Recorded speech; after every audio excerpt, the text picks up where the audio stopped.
Hello， 大家好，今天要分享的就是橄榄菜炒苦瓜鸡。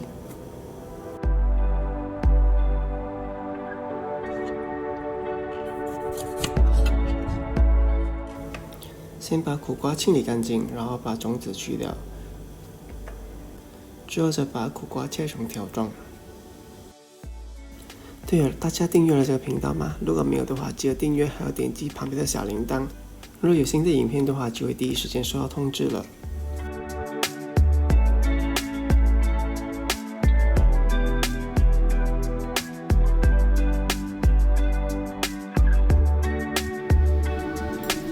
煮一锅热水，然后把苦瓜放进去，这样能够撇去一些腥味。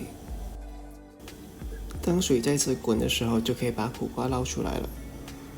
接下来在碗中加一些冰块，还有一些清水，让它降温，这样会让苦瓜的口感更好。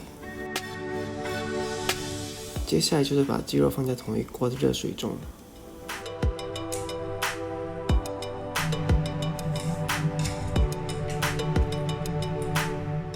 当鸡肉的颜色变白之后，就可以捞起。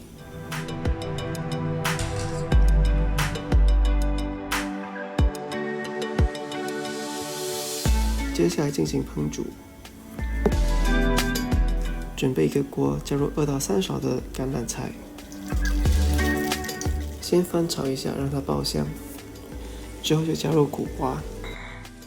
橄榄菜已经含有油还有盐分，所以不需要额外添加油还有盐。接下来加入鸡肉块，翻炒一下，让橄榄菜能够分布均匀。接下来加入适量的糖，加入糖会有调鲜的作用。之后就翻炒均匀，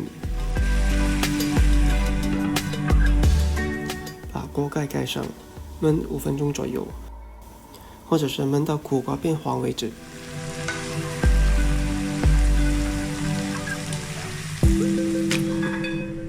好了，这道菜已经煮好了，是不是非常简单呢？